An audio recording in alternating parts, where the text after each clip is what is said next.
اللہ تعالیٰ کی عرس کی رات، عرس کا دن ہے۔ اسی طرح 13 رجب مولا علی کرم اللہ تعالیٰ وجہ الکریم کی ولادت، اور آج پاکستان میں 22 رجب ہے، شاید یہاں بھی 22 ہے یا 23 رجب ہے۔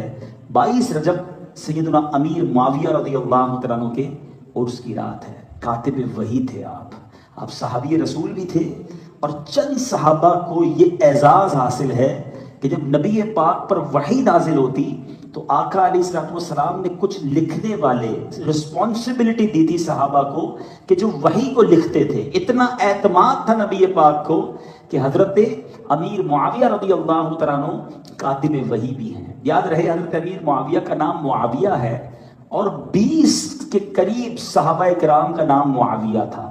معاویہ نام کے کم و بیش 20 صحابہ کرام گزرے ہیں۔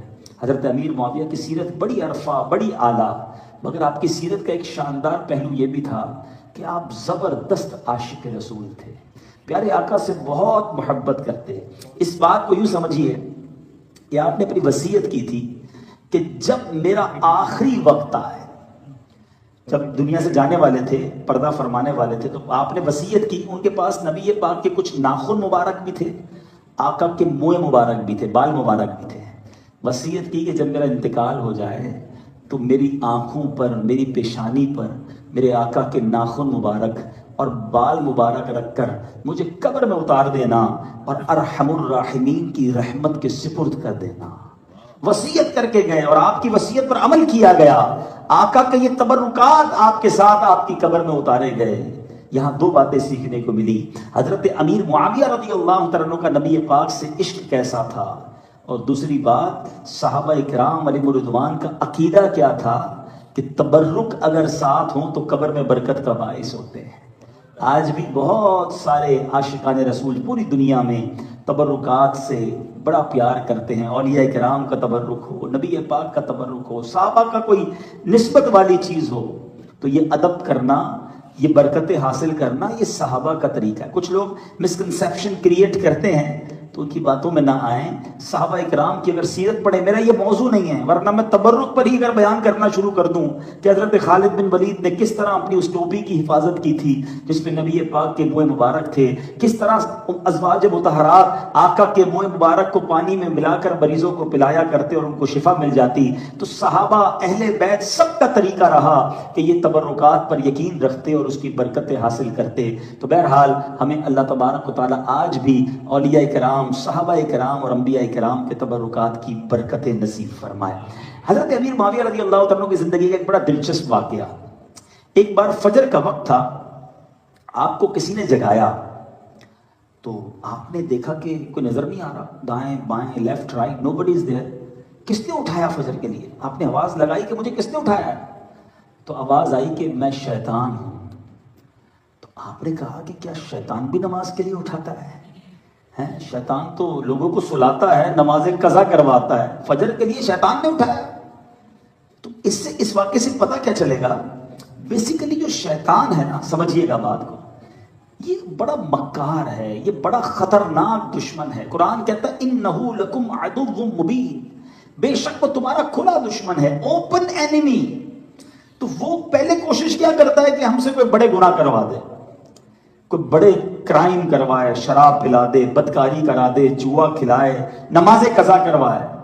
اب جب دیکھتا ہے نا یار یہ بندہ تو نمازی ہے، شراب تو پیتا نہیں، بدکاری کرتا نہیں، نیکی کی طرف آتا ہے، اب یہ کیا کرتا ہے؟ کسی طرح اس کی نیکیاں ہی کم کرا دیں۔ وہ کہتے ہیں نا نفع میں نقصان، کہتا ہے چلو تھوڑے تو کم کراؤ نا، سنتیں چھڑوا دو، نفل چھڑوا دو، جماعت چھڑوا دو، لاس کچھ نہ کچھ لاس کرواؤ۔ حضرت امیر معاویہ کو اٹھایا، آپ نے کہا شیطان نماز کے لیے اٹھایا؟ آپ نے کہا حضرت مسئلہ یہ ہے کہ آپ جو ہے وہ کل آپ کی ہوا یہ تھا کہ سوتے رہنے سے آپ کی نماز فجر اگر قضا ہو جاتی تو پچھلے دنوں آپ کی صرف جماعت قضا ہوئی تھی۔ آپ اتنا روئے تھے، اتنا روئے تھے، اللہ کی بارگاہ میں اتنی آپ نے گریہ وزاری کی تھی کہ فرشتوں سے میں نے بات کرتے سنا کہ اللہ تعالیٰ نے آپ کی گریہ وزاری کے سبب آپ کو 700 نمازوں کا ثواب عطا فرما دیا۔ میں نے سوچا آج پھر سوتے رہ گئے، پھر آپ نے اٹھ کے رونا ہے، پھر آپ نے اٹھ کے اللہ کی بارگاہ میں گریہ زاری کرنی ہے، ایک کی بجائے آپ کو 700 کا ثواب مل جانا ہے۔ میں نے سوچا اٹھا کے ایک ہی پڑھا دوں آپ کو۔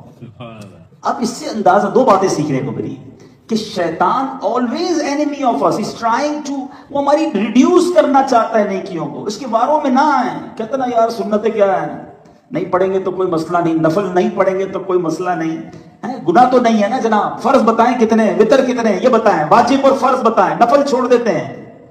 ایسا نہ کرو میٹھے اسلامی، یہ شیطان کا وار ہے.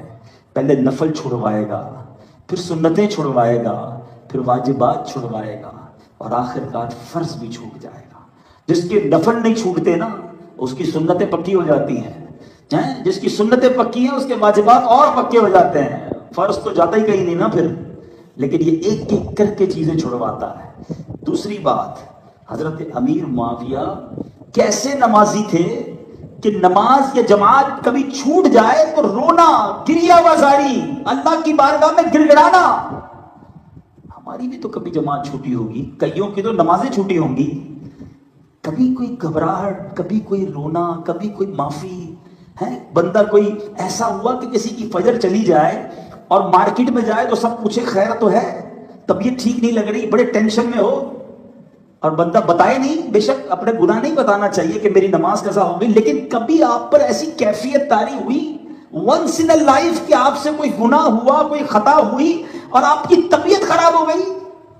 ہاں کبھی ٹیکس گورنمنٹ نیا لگا دے، کنٹینر پورٹ پہ پھنس جائے، ڈیمریج شروع ہو گیا ہو، آپ کا چہرہ ہی بتا دیتا ہے بھائی خیر تو ہے، بس کیا کروں جناب، روز چل رہا ہے میٹر، ڈالر پہ ڈالر جا رہے ہیں. ہمارا چہرہ ہی بتا دیتا ہے کہ یہ کوئی پرابلم میں ہے. کس وجہ سے؟ مال کے پرابلم میں. کبھی گناہ کر کر کوئی ٹینشن نہیں. ان کی ندامت تو دیکھو، ان کی شرمندگی تو دیکھو کہ جماعت قضا ہو تو اتنا روئے کہ اللہ کے رحمت سے 700 نمازوں کا ثواب دے دیا جائے. ہمارے اندر کبھی ایسی ندامت ہوئی؟ میٹھے اسلامی بھائیوں، یہ سوچنے والی بات ہے. یقین کریں، میرا اگر $1,00,000 کا بھی لاس ہو جائے نا، یہ بڑا لاس نہیں ہے اگر ایک نماز قضا ہو جائے، کیونکہ اللہ نے مال پھر دے دینا ہے. نماز کا جو ثواب تھا وہ تو چلا گیا نا.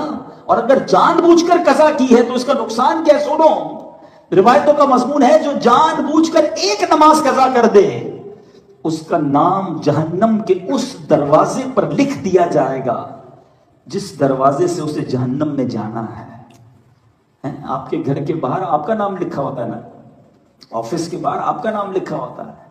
اس سے بڑا بدنصیب کون ہے کہ وہ دنیا میں رہے اور اس کا نام جہنم کے دروازے پر لکھ دیا جائے.